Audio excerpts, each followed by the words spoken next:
speaking that will help cut down on any excess noise that we may have. Thank you so much. Go ahead, Jeff.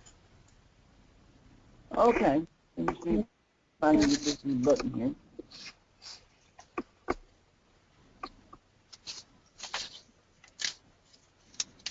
Okay. That's me.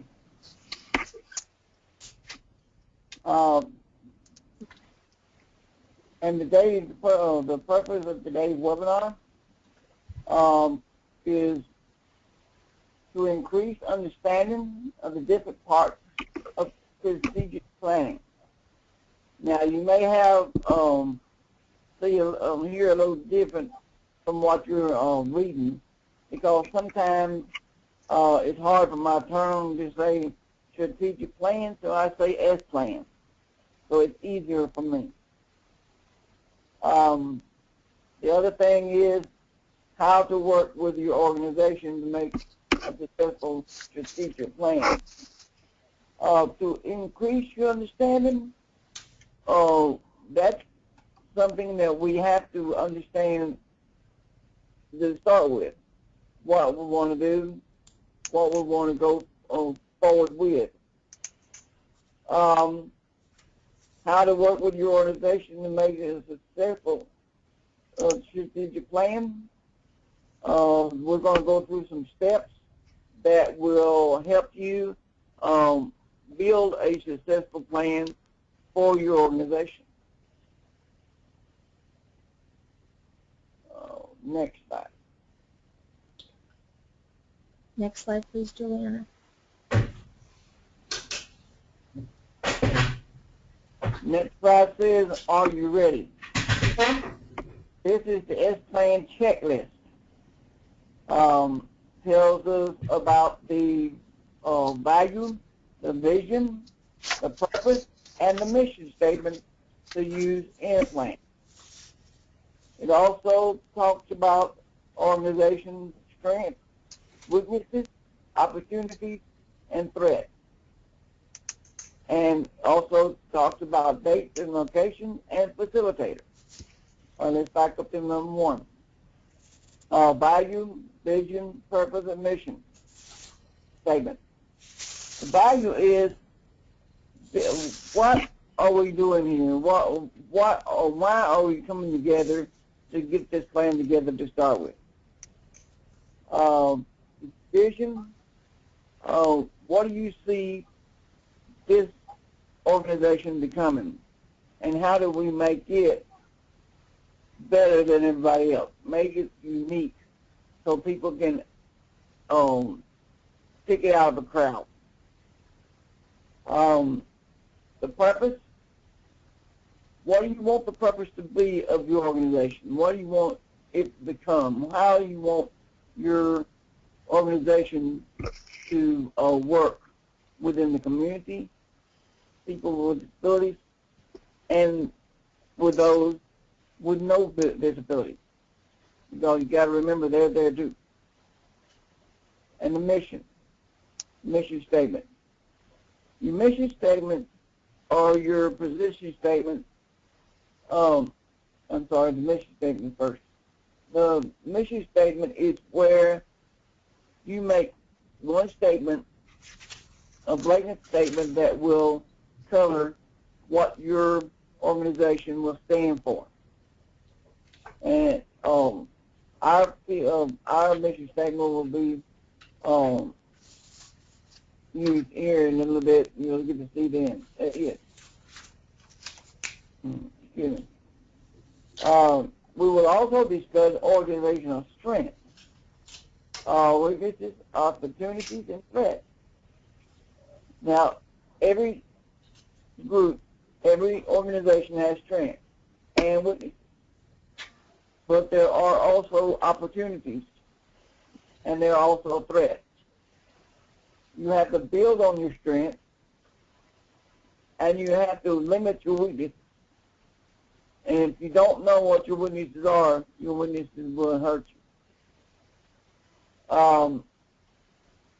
Your opportunities, you can make opportunities by making allies with people around the community, around the state, even around the country, that will make your organization stronger, better organized, and better known to your community, your state, and your localized area. But you also have to know what your threats are. There are threats in different ways. Who are your competition? Who are you going against? In Alabama, we have several competition bases and several threats of contention, because we are trying to help people with disabilities, and so are they. We're doing it one way and they're doing another. So that's where the threat lies. Who are they going to listen to, you or the other organization? You have to make sure they listen to you. And you have to make sure they have the right information that will help them and not hurt them. You have to, oh, by the way, before I get too far in this, Dick Attorney is also part of People First, and she will be helping me along this presentation. And when I mess up, she's going to chime in, which I do often.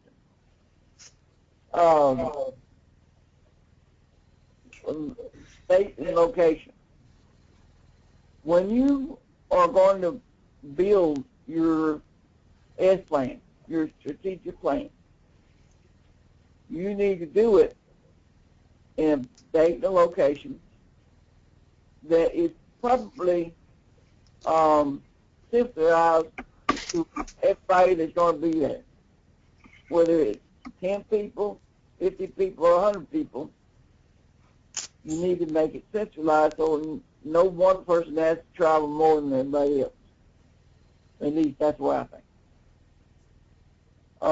And that is one of the things that People First of Alabama has always tried to do, is make it to where everybody can travel about the same, although that is basically not possible in this world, but we try to make it as close as possible. And the date and get as many people there at one time as possible. Because whenever you can get the most people there, you can get the most voices there and the most opinions, and you can have better feedback than just a couple of people there. The last one, facilitator. The facilitator is the one that leads the meeting. They are the ones that make sure that the times are met, you don't go over. They're the ones that make sure that you stay on track, you stay on topic, because we know that when we get together and we get to talking, we can get off track. And that's another thing that facilitator does. People First of Alabama was lucky enough to have known the facilitator we used, and found out that they were part of self-advocacy organization in their state, and they believed in the DD Act. They believed in the things that people with disabilities believed in. One of the things I would caution, now this is not in stone, but something that we started thought about when we chose a facilitator. We wanted somebody that had done it before. Instead of getting somebody that had never done it before, they would know a little bit more about what people needed, and they would know how to react to certain situations, and time limits and whatnot. But that's just something to keep in mind when choosing a facilitator. Somebody you trust, somebody that you can work with.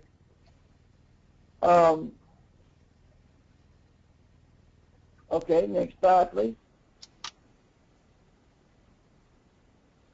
Now, this is the mission statement of People First of Alabama.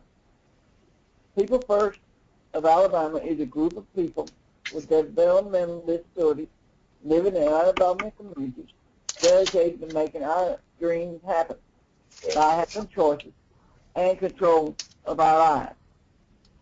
It took us 4 days to come up with that. Everybody wanted their own little take on it. So we built with it, and we molded it and shaped it until that's what we wound up with. When you do a mission statement, you want this mission statement to reflect what you believe in your group, in your organization. No matter if it's one sentence or 3 sentences or 12 sentences, short is fine, but make sure you put in there what you believe. Vicki, anything to say on that one? The only thing I would add is that sometimes with a mission statement, you may also have a little byline that's even shorter than the mission statement. Like People First of Alabama also uses nothing about us without us as a kind of a byline sometimes that also expresses, their mission. Thank you. But that's about Alabama's People First mission statement. Next slide, please. Example of vision statement from Alabama. All people with disabilities will have access to affordable and accessible transportation in their communities, jobs and careers with fair wages and benefits. These are two of People First of Alabama's position statements. We met and we all agreed that these two things should be afforded all people with disabilities. Really, all people everywhere, but we stuck it in there for people with disabilities. Affordable and accessible transportation. We all know that is a problem around the United States, especially in rural areas, and even in big cities. It is not much better whenever you only have a certain amount of time to ride the bus, and then it shuts down. Jobs and careers with fair wages and benefits. Everybody's starting to wonder about that. Everybody's talking about it. It's been on the news. And People First of Alabama made a position statement that all people with disabilities, whatever work they do, they deserve to be able to make at least minimum wage in whatever job they do. We have caused some flack on it. There has been some backlash because a lot of people or certain people don't believe that they shouldn't have to dip into their bankroll to pay people with disabilities a decent wage. And that may be something that you want to work on, something that you want to say, hey, this is something we want to work on, and this is one of our position statements, and we want to make this one of our things we want to keep working on. Next slide, please.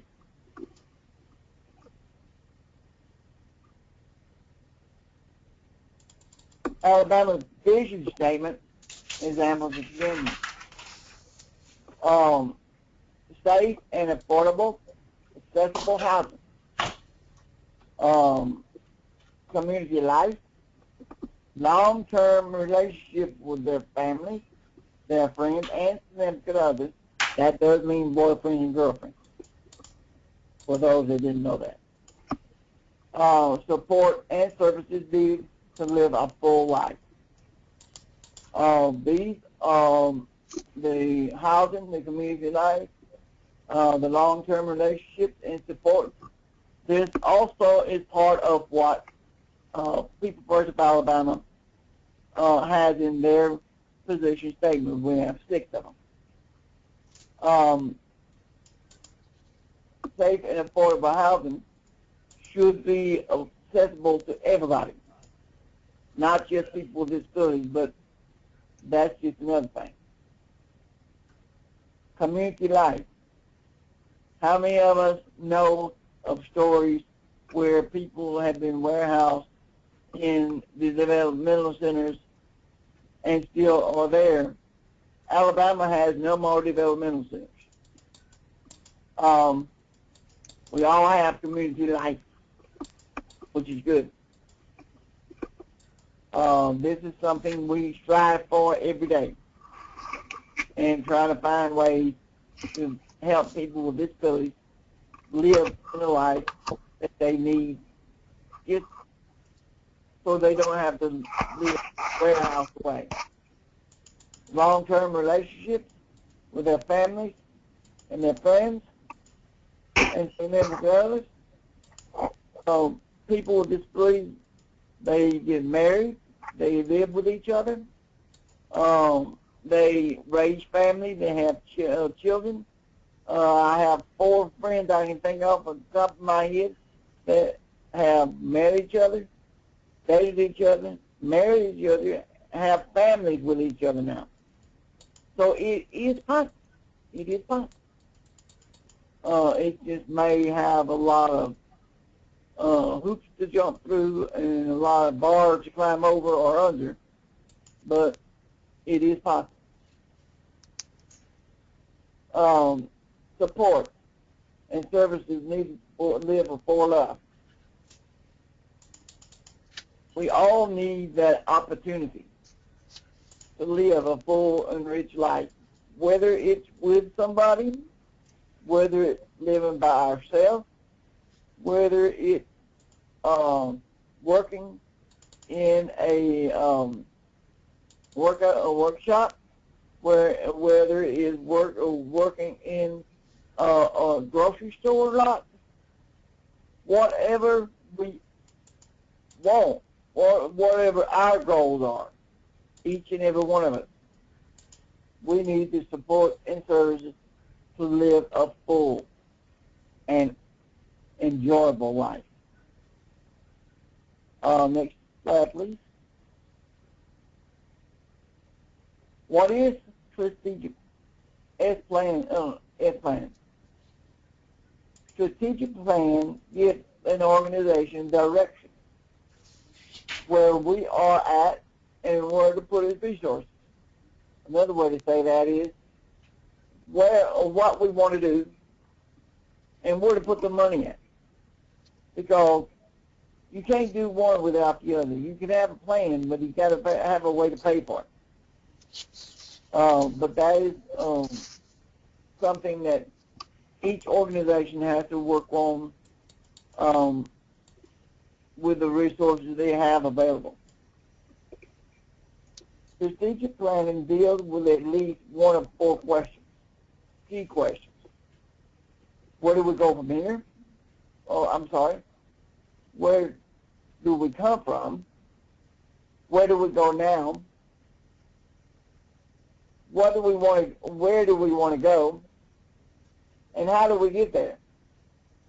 I'm proud to say that People First of Alabama has answered all 4 of these questions in the 2 strategic plans that we have come up with in the last 10 or so years. And we started not knowing what a strategic plan was. I didn't know when we first started. I have learned along the way, and I'm sure a lot of other people have too. But where did we want to? Where did we go from here? I'm sorry. Where did we come from? That is one question that can be answered in the organization itself. Where are we now? Every organization has to answer that question too. But that question, where we are now, you have to look at where you've been, where you are, and where you want to go, which is the next question. And now, how do we get there? That's where your legislative team and your financial team comes into play. It may be big play or maybe little play, but you will have legislative teams and financial teams there along the way. Next slide, please. And for those that have questions, just jot them down, and we will get to them at the end. I welcome all questions. I just want to get this done so I don't lose anything. People First of Alabama addressed all of the questions over the past 10 years through 2 strategic plans. In the last plan, we included a funding plan. Our first plan, we did not. Like I said, we did not know that much the first time. But the second time, we knew a little bit better, and we had a better idea of what we were doing. And you can fix your plan 3 years or 5 years, but we'll get to that just a little while. And you can fix your plan according to your organizational needs, not fix your plan to the need of fix your needs to the plan. Because if you fix your organization's needs to the plan, then you're good. Because that plan has to meet that organizational need first. That way you can meet the members' needs. But if you try to fix your needs to the plan, that don't always work. Next slide, please. One of the things that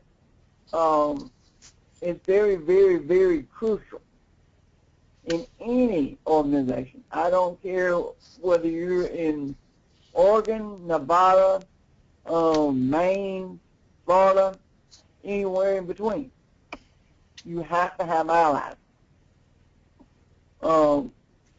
Department of Mental Health supported People First with a facilitator and funds to pull the board together to develop the first plan. So it didn't cost the board anything to do anything on the first plan, because our ally helped us with financial help, and the BB Council helped us pay for it. The picture is Courtney Tauber, Associate Commissioner of Alabama Mental Health.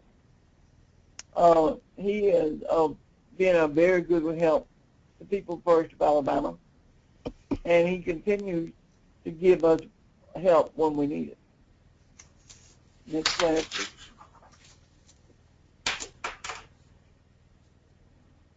Next slide. The Alabama Developmental Council supported chapter representatives to attend the 2-day meeting to revise the plan and pay for the facilitator, which was the second plan. And we had every one of our chapter presidents there, our board members there, as well as advisors, state advisors, and a few others. We had, I guess, Vicki, about how many people did we have there in the second one? We had about 70 people. About 70 people. That's a lot of people. And the Department of Mental Health and the DD Council help us put that together, which is very good. And they also pay for the facilitator, which we need to talk about shortly. Next slide, please.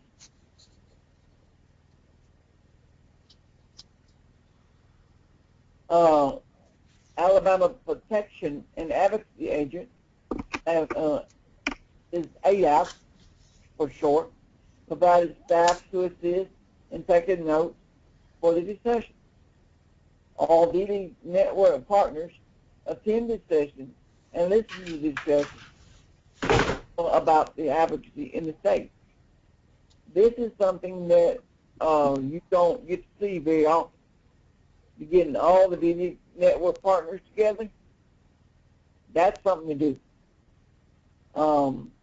And Alabama Protection and Advocacy has always helped people with people first in most of all of our projects that we try to do.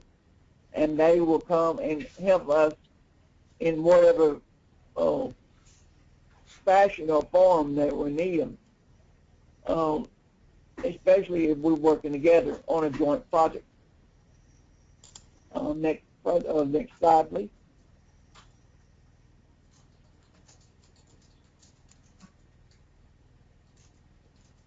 The plan was then translated into specific ways the DD network could support self-advocacy.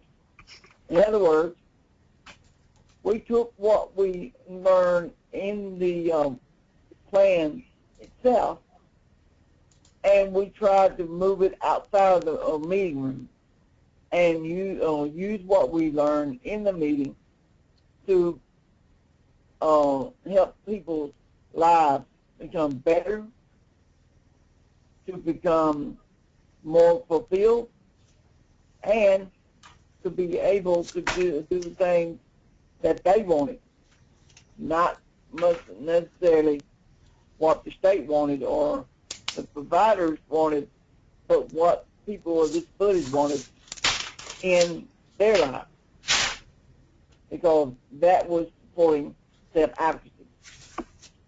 Vicki, you got anything on that one?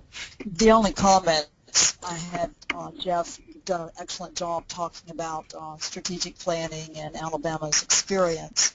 I just want to stress that this Alabama experience has been over the last 10 years, and so it is a process. It doesn't always occur.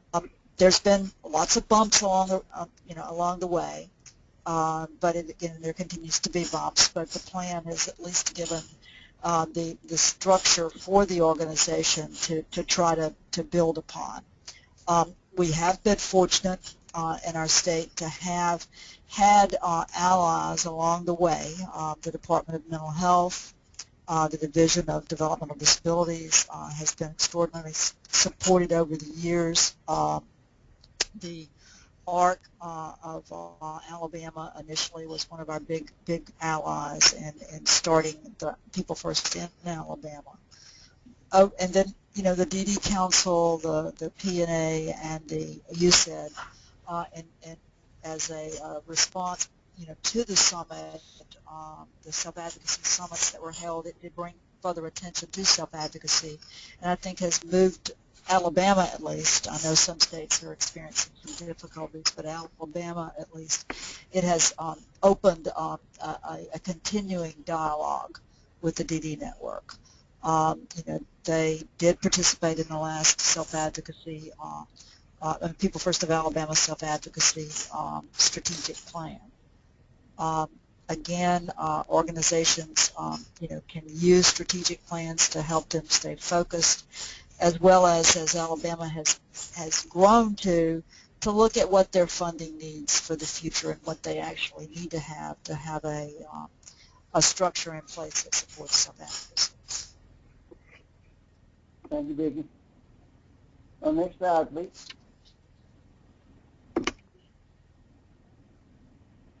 Our Community United team recommends that groups need a facilitator to manage the strategic planning time.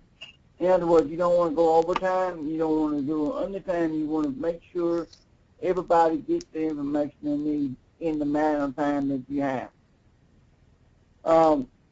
Create a 3-year plan with a timeline. People First of Alabama created 2 5-year plans. But if you're starting out, a 3-year plan will work fine. Later on, you can talk about going to a 5-year if you want to, or you can stay with a 3-year. A 3-year is easier to do, and you can change them or change a 3-year plan a whole lot easier. Self-advocates brainstorm the goals and the mission. In other words, the self-advocates become the essential tool that makes that plan work. Because without their ideas, without their support, and without their activity, you would have no plan. Self-advocates pick 1 or 2 or 3 goals and stick with them until they are good and completed.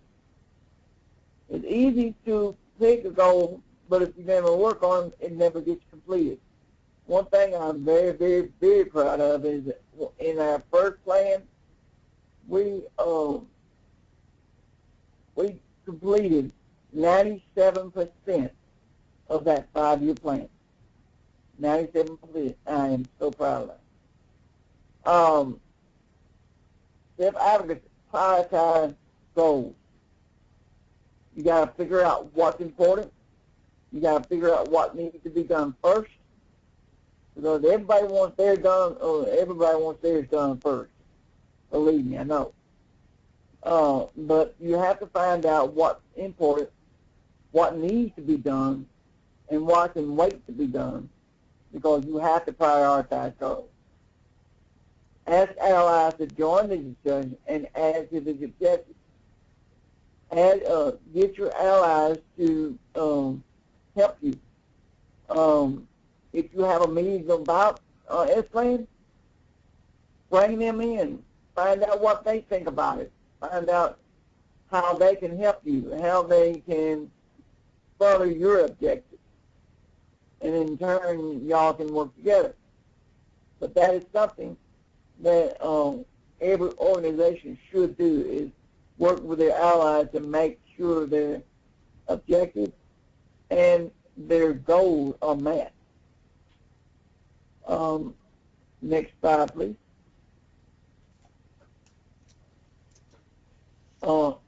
Alabama's facilitators. Our first efforts at developing our S-Plan was facilitated by a self-advocate leader and 2 allies from the movement. Our second plan was facilitated by a self-advocate leader. And I believe Miss Teresa Moore was there on that second plan too. But getting back to this, in our first plan, we done a lot of things that nobody knew what we were doing. And that usually happens on the first one. But on the second one, we had a better idea of what we're doing. We had a better idea of what we needed to do. And we had a better idea of what we need to do as far as prioritizing our goals. But that is something that each organization has to keep in mind about doing that and making sure everything's done with a good facilitator. Next slide, please.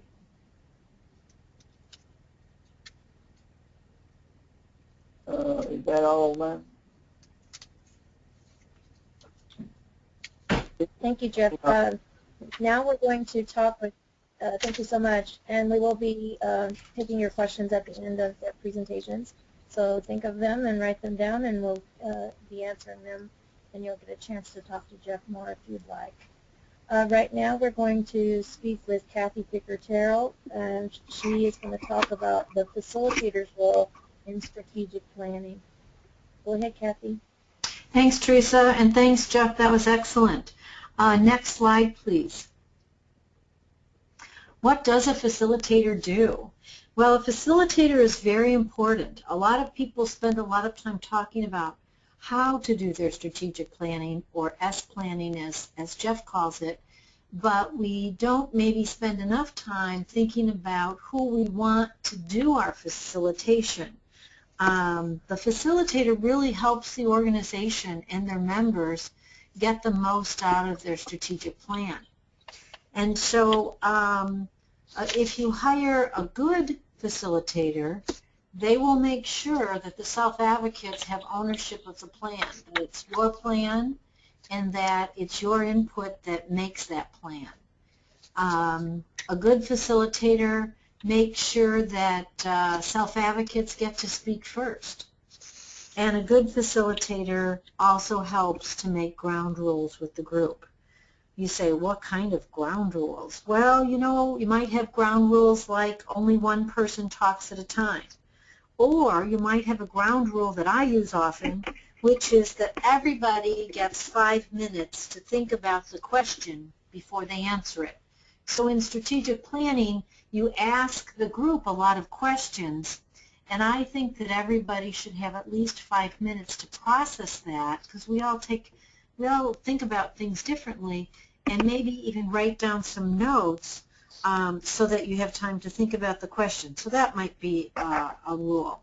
And with your facilitator, if somebody gets off track, like Jeff says, and it always happens, perhaps they could make a rule that says you're going to create something called a parking lot. Well, parking lot is just a big piece of paper that says parking lot, and it's blank. And when somebody gets off track, it allows the facilitator to say, you know, that's a really important point, and we don't want to lose that. But why don't we put that in the parking lot for now? Because today we're talking about the strategic plan. And I understand that what you're talking about now is very important to you, but let's put it up there so we don't lose it. And we'll come back to it at a later time. And that allows your group to keep moving on then. I think the other rule that you have to think about is who gets to give input. Does everybody there get to give input, or only the invited guests? If an invited guest brought an ally or a support staff, what are the rules about that? Are they there then to support the person, and so that is it that only self-advocates can give input, or is there a way that allies would be allowed to give input? And you have to decide and make up the rule related to that, and if you have a good facilitator, then they would enforce or use that rule. Next slide, please. Sometimes we hear about facilitators and we take somebody's word for it and we just ask them to do it. And I always think that you should always interview a facilitator. You don't have to have the whole group do it, but maybe you have your president and vice president do the interview. Or maybe you assign somebody. Maybe there's somebody who's really good at judging character. Or maybe it's someone on your board and an ally together interview the facilitator. But it's always good to do that, to spend some time with the facilitator either in person or on the phone and talk to them, because the facilitator works for you. Whether they're getting paid or they're volunteering, they work for you. That's real important. When you interview a facilitator, you also need to explain to them about language. Do you want them to use simple language? And if you do, and they're they're not used to working with folks with disabilities, maybe you need to explain what simple language means. Give some examples. Perhaps I would assume that you'd want the facilitator to know that you don't use words like MR and that that's not okay.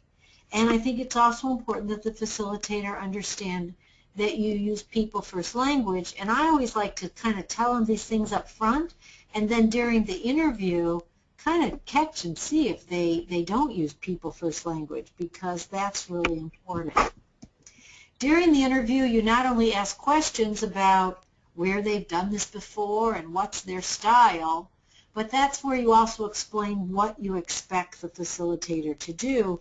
And sometimes it's good to write a simple contract. And people go, oh, a contract? Do we need a lawyer? No. I'm talking about a simple contract that says, we're going to hire you to be the facilitator. This is the day we want you to show up. This is the time we want you to show up.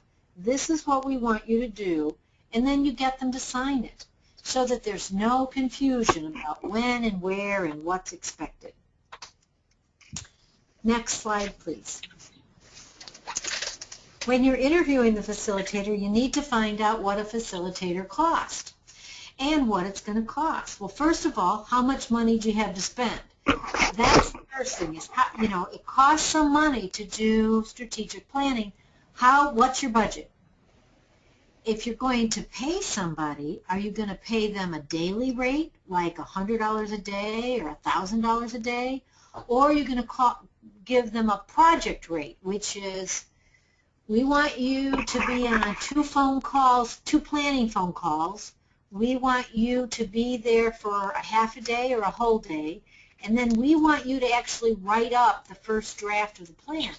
Then you would give a project rate. So maybe it's a total amount of $300 or $1,000 or $1,500. And you want to find out, do they charge extra to write up the plan after the meeting, or is that included? Some people want to work hourly. Some people have a daily rate or a half-day rate. Some people actually, if they're traveling, they charge you for the travel day. So you got to find out. So let's say you call the facilitator and they're $1,500 and you only have $250. Well, what are you going to do? Well, maybe you have some allies who are good facilitators. Maybe you have some allies who know a facilitator who's local, who, if they were going to go to another state, they would charge money, but because it's their state, they would donate their time for you. The other is space. Are you going to have to pay for space? Can you get donated space? Maybe the space you have, has no kitchen, so you can't serve coffee. Could you ask the council if you could use their space on the weekend? Maybe there's another ally who has office space, and maybe they would let you use their space on the weekends or on the evening. And with strategic planning, you always need supplies. You're going to need flip charts, you're going to need markers, you're going to need paper, things like that. Maybe you could get someplace like Office Max or some other staples to donate those things. Maybe a local group like the Kiwanis or the Rotary might donate those to you. And then maybe it's that you have allies that have these supplies and they would let you borrow them. But if not, you're going to have to figure that you're going to need about $50 for supplies. I always think when you're doing strategic planning, people have to be comfortable and you have to feed them. You don't have to give them a meal, but you have to have at least water, and you have to have, in my opinion, it's really good to have snacks. That can be fresh fruit, that can be fresh vegetables, that can be Snickers bars, that can be crackers and cheese, but you need to have some kind of money for food. Now, if you're going to have a meal because it goes all day, maybe you order pizza and you all chip in. Maybe you have a potluck. Maybe you have some kind of thing where everybody on the board brings something in a crock pot and you have a potluck. Or maybe you just have snacks. Maybe you just have some fruits and some treats and some water. But you're going to need some money for that too. And then you have to figure out who's going to write up the plan for the group. Are you going to get the facilitator to do that? Or are you going to do it yourselves? Or is there somebody you know, maybe you have to pay the facilitator, but you have somebody who was willing to take notes and write the plan up for you. So you have to find that out. Can we have the next slide, please? Supplies. So we talked about them a little bit. If you have to pay for them, it's going to cost about $50. Maybe you're going to get them donated. Either way, somebody's got to pick them up. So is the facilitator going to do that for you? Is somebody on your board going to do that? But who's going to pick up the supplies, whether you get them for free or you pay for them? And who's going to pick up the snacks, whether you get them for free or somebody has to pick them up? On markers, some people have allergies, and sometimes these allergies impact people's lives. And so one of the things we find is that sometimes people are allergic to markers. And so they have certain kinds of markers that are washable, and they're water soluble. Water soluble means that you can wash them and that they don't have a bad smell. So when you're buying the markers, I suggest that you buy markers that are, it's called non-toxic, but it's the ones that don't have that bad smell that give people headaches. So that's a real important thing when you're getting the markers for everybody. The other thing is the flip charts. Some flip charts now have sticky on the back and they can hang to the wall, but sometimes they don't, or the less expensive ones don't, and then you have to have masking tape too. Okay. Next slide, please. In order to do strategic planning, somebody should do the background research. That's called an environmental scan. Those are big words. What does environmental scan mean? It means that somebody, hopefully your facilitator, but if not your facilitator, your board, is going to look at stuff on the inside and stuff on the outside related to the future in your organization. And so if you are doing strategic planning for self-advocacy, you might want somebody to look at what are some of the goals that we had last year or 5 years ago, or how have the goals changed in organizations that are focusing on people with disabilities over the last 10 years or the last 20 years, or what are some of the factors related to the future that you need to know, like, you know, how many people, how is it, you know, that that the diagnosis of, for example, autism, is it growing or is it shrinking? Are other kinds of disabilities, are people having more of them or less of them? Those are things that are tied to an environmental scan. It's facts about the past and projections about the future that you share with the group before you get started so that you're able to kind of make good choices about what your goals are going to be. Because if you know that 20 states used to fund self-advocacy and now they're not, that would be important to know. If you know that 5 foundations are now funding self-advocacy, that's important to know. So that's what's called environmental scanning, looking inside and outside about the future, and you have to decide whether the facilitator is going to do that or whether somebody on your board or somebody else or maybe one of your allies is going to do that for you. Next slide, please. Time. You need to decide how much time you're going to give to strategic planning. Some organizations have said, you know, this is important, but we only have a half a day to do it. And so when you hire a facilitator, either for money or for free, you need to find out whether they think they can get your strategic plan done with you in a half a day. Or do you need all day? Or do you need 2 days? Does it have to be 2 evenings? Can it be a day and a half? Does it have to be the weekend? Can it be during the week? And so that's what you have to kind of figure out before you even start trying to find a facilitator. My opinion is when you're doing a focus group with people to do strategic planning, you need 2 to 3 hours for each group. So if you're going to have 60 people, I suggest that you break it up into 3 groups of 20, get their input, and then have another meeting to kind of prioritize from that input.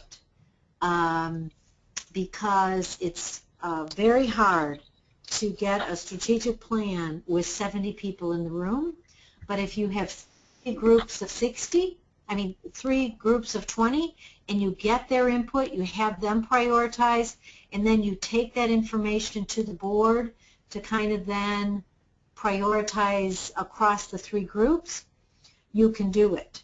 But it means that you need your facilitator then for a lot longer and over more time. Next slide, please. Comfort. It's so important to make sure that people are comfortable. It's important that the room is set up so that everyone can see. It's also important to set up the room so that everybody has some place that they can write. Because when you're doing strategic planning, people need to take notes and write things down. So they need a hard surface to write on, and they need to all be facing the facilitator, and they need to all be able to see. And in terms of comfort, it's nice to have snacks and water. I've done snacks with fruit. I'll tell you, people prefer Fritos and combos and M&Ms. But you have to make that choice. Sometimes we have enough money, and we have both. We have savory and salty. We have fruit, and we have some chips. Next slide, please. What are some ways to make sure that you're successful? Well, your facilitator can help you. The facilitator can guide supporters and allies to add to objectives. So let's say that the board decides on some 3 big goals and kind of some ideas for objectives. Well, maybe your facilitator can help supporters and allies help you to put some simple language around objectives. They can help you plan for time where everyone can share their thoughts. So your facilitator is the best person who can tell you, this is going to take 3 hours, this is going to take 5 hours, this is going to take 2 days. We talked about the parking lot. Always have parking lots for questions that can't be answered right then because you're busy writing a strategic plan, and for things that people bring up that are important that aren't necessarily related to the strategic plan. And everyone has the right to disagree and ask questions. While you're brainstorming, that's the time where you shouldn't be arguing. That's the time that people can put up their best ideas. And even if you don't agree with those ideas, people have the right to put those ideas up. Then what's important is, as Jeff said, you have to prioritize those ideas. Your facilitator will help you come up with a way to figure out what are the top 3 goals for the next 2 or 3 years. Because you don't want to do strategic planning every year. You only want to do it every 2 to 3 years. But you don't want to wait for every 5 years because too many things change. And so you need 2 or 3, 4 at the most, big goals with objectives under them and time frames under them. And your facilitator can help you do that. And now, Teresa, I turn it back to you.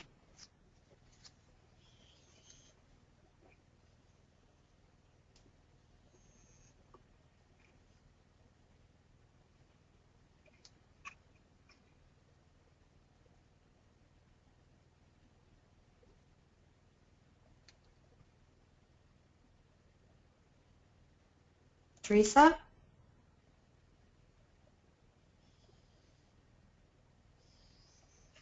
Oh, sorry. I wanted to thank our speakers. Is there anyone that has any questions for our speakers so far?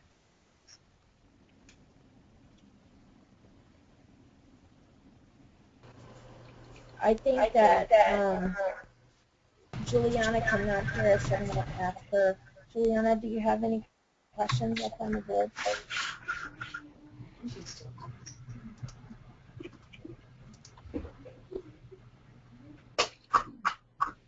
Juliana has unmuted all the lines, so if you have a question, please speak up and we'll take your question.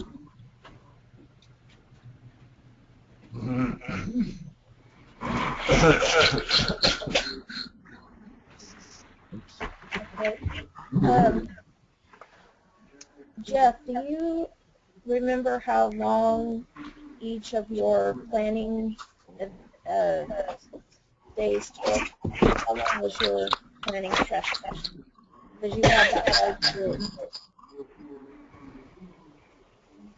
Jeff? This is Vicki. Jeff, are you there? Yes, I'm here. How long were your planning sessions when you had your strategic My plan? mute button was on and I couldn't say nothing. Go ahead, you're open now. Yeah. How long were your strategic planning days? I'm sorry?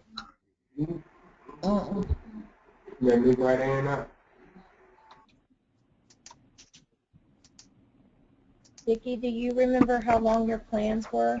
I don't The think first 5 plans were done over basically in 2 sessions that were both 2.5-day sessions. So it was basically 5 days. The second plan was done over 2.5 days, and then the board and took the plan and worked on it another 3 or 4 full days. So quite a long time. When people first worked on their plan, they wanted to make as many things work as possible. And they didn't want to leave anything in a way that would be sort of like left behind. That's why I am proud of the fact that we got 97% of our first plan done, and our last plan has not been calculated yet, but I got to go back and do that. And I do want to say that there has been, there's been an extraordinary amount of challenge and working through a plan, and that's not unusual. Sometimes I think one of the experiences that we've learned over the years is that the plan, a lot of the plan goals and objectives, they do relate to each other, and so many of the things they do support the accomplishment of many of their goals and objectives. But it has been a struggle, to implement a plan, and sometimes that happens in any organization. But it does provide them the structure to work toward. And it gives everybody in the organization a chance to be a part of it and be part of the success that the plan can actually represent. I do want to indicate that, Kathy mentioned that ideally you would not do a 5-year plan. However, people first did choose to do that. They have, however, they modify the plan, the board does modify the plan as they move through that period. Yes, they did. Do you check the plan every board meeting, or how do you do that?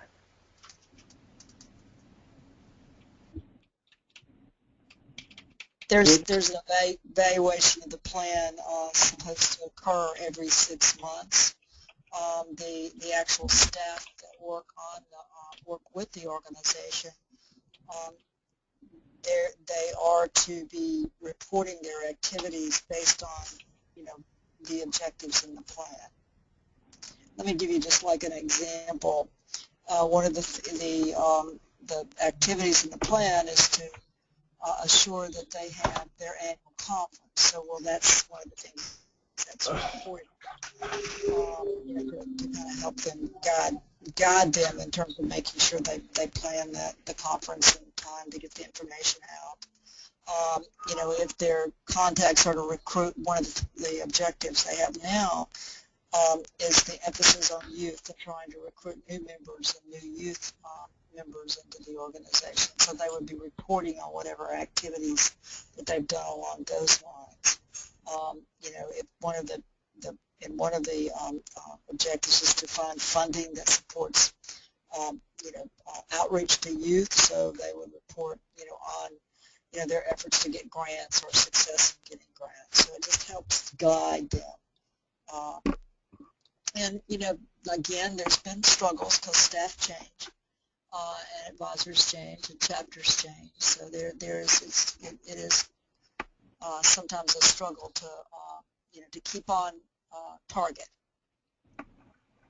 One of the things that organizations have to be ready for and be aware of is their organization will change, whether it be by members or the economy or whatever.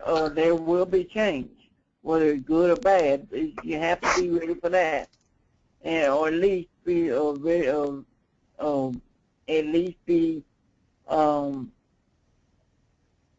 what's the word I'm looking for? At least know that the change is coming. Whether you want it to or not, it is coming. So it's not like change is going to sneak up on you, because it is going to be there. It's been there for people First of Alabama many, many times, and we've just had to adapt and modify and move on. It's just something that you have to do. Is the old saying is adapt or die, and we have adapted pretty good. So everybody's going to have to adapt and just make things work with whatever you got. Thank you. Juliana, is there any questions on your end? Okay. The next question I have is for Kathy. You said that when you're looking for a facilitator, you need to kind of know what you're wanting. Is there any other additional things that people might want to look for as far as like skills that the person has and experience? Sure. Thanks. That's a great question, Teresa. When you look for a facilitator, you want somebody who can be very fair, who will make sure that everyone has a fair chance to express their thoughts and their opinions. You want somebody who doesn't who won't insert their opinion. A facilitator needs to be neutral. They can't take sides. They're there to help you, help your organization be as good as it can be by having great goals. And so their job is to help you reach consensus. It's their job to help you come up with great ideas, but they need to stay neutral, which means they can't have an opinion. They're there to help you.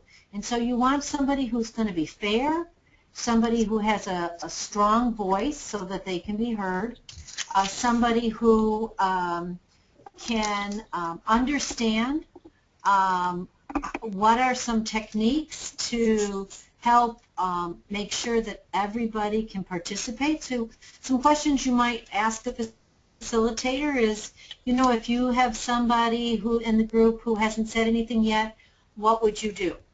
Another question for a facilitator is, if you have one or two people who keep talking and try to talk so nobody else talks, what would you do? What are some things that you do so that everybody feels like their voice is heard and that everybody feels like they are valued in the group?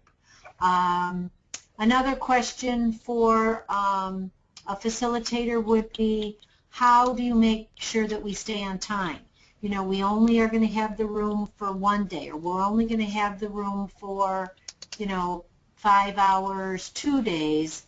How are you going to, what do you do to make sure that when we're done and we spent all this time and energy to come together, that we have a good plan?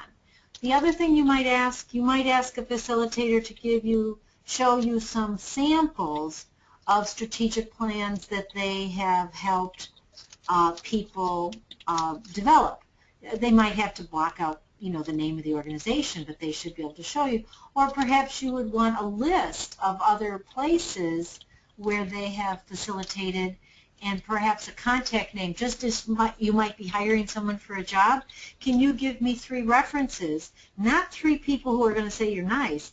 I would like to have 3 names and phone numbers of 3 places where you have facilitated and, if possible, have not only facilitated but helped them facilitate a strategic plan. Thank you, Kathy. I will agree with that. Thank you, Jeff. Juliana, is there any questions on your end? Okay. I just want to bring it back to our presenters.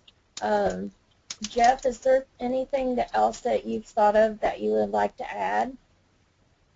If you don't, that's okay. I just want to check in with you and make sure. The only thing that I think I might have overlooked is, because you're preparing a S plan or a strategic plan for your organization, do not forget about your members. Your members are the ones who are going to be working this plan, and the ones that are going to be part of this plan as long as you got the plan. So make sure your members feel valued and give them something to do. As long as they know that they're valued, and as long as they know that they're part of it, I think this, whatever organization it is, it can flourish, it can grow, and maybe even be successful. Thank you, Jeff. Vicki, did you have anything else that you would like to add? I don't. Okay. Kathy, anything else that you would like to add? No, thank you. Okay. Well, I'd like to thank our speakers. We'll go ahead and talk a little bit about the Community United Resource Center in case folks have not heard of it. Juliana, next slide, please. Go ahead. Next slide.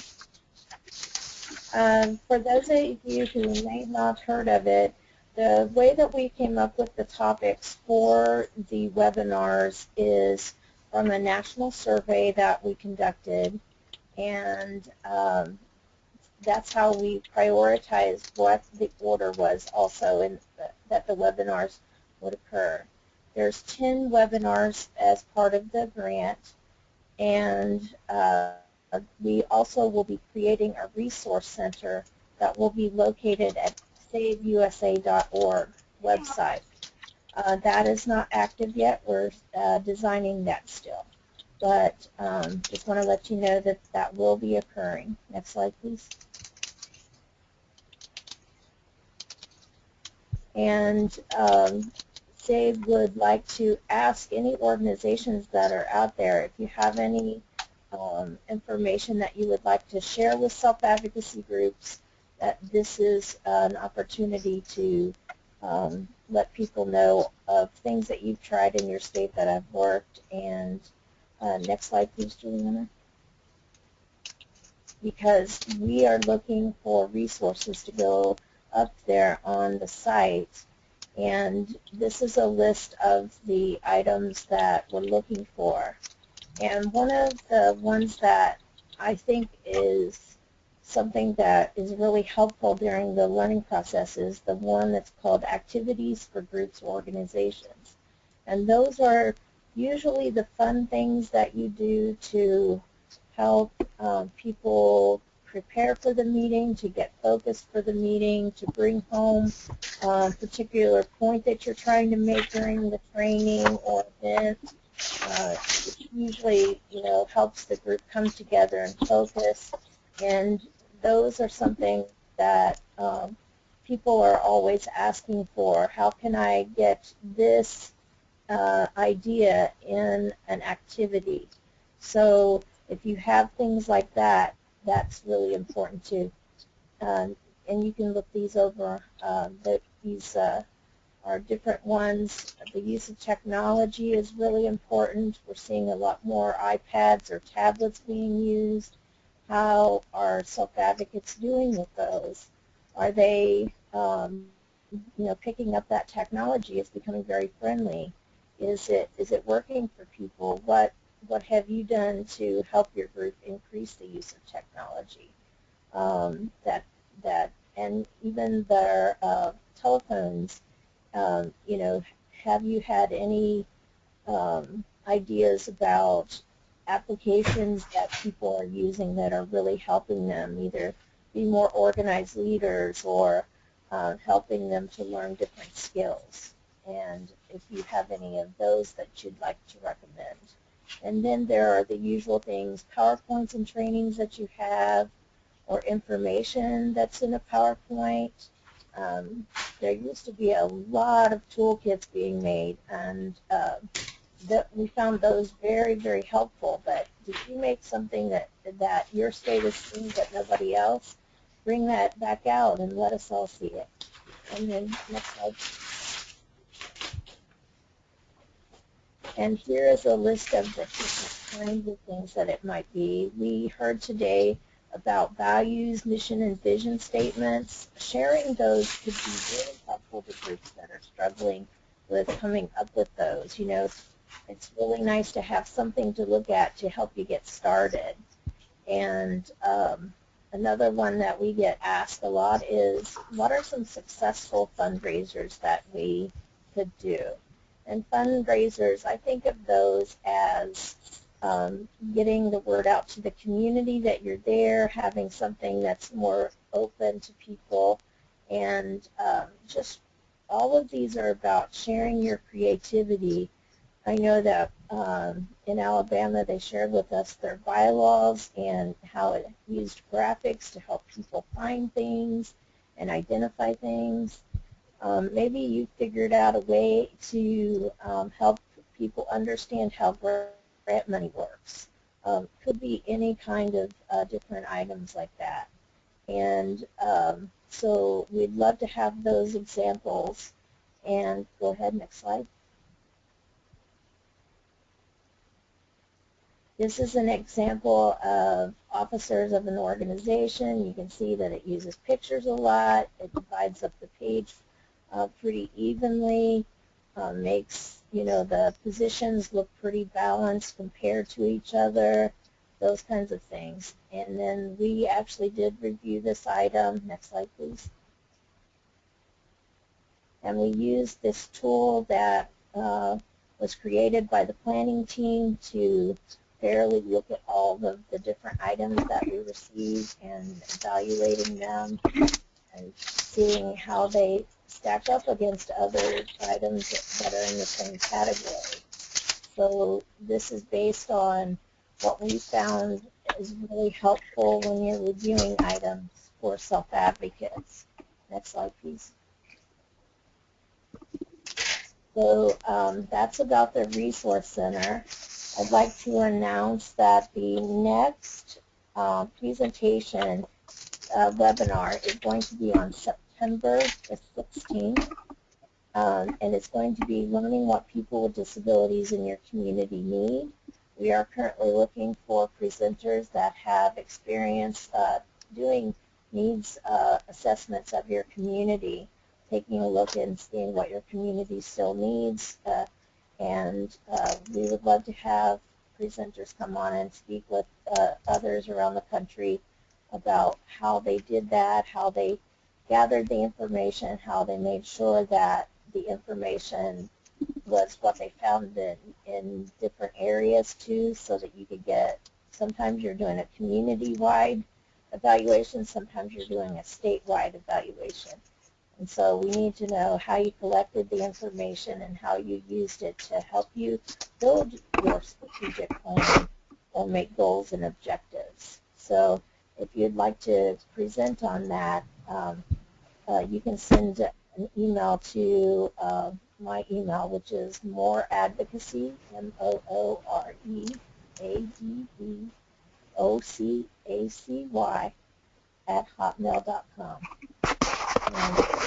And if not, then I believe that it's on the information that you registered today with. So I'd like to thank again our presenters for taking the time to share their experiences and expertise in strategic planning, and I'd like to thank our audience for being on with us today. We hope that you found the information helpful, and if you have any questions, you can also send them to the SAVE web page. You can write an email to me, and I will write you back also that way. Okay? Thank you very much for your time, and have a wonderful afternoon and evening. Goodbye.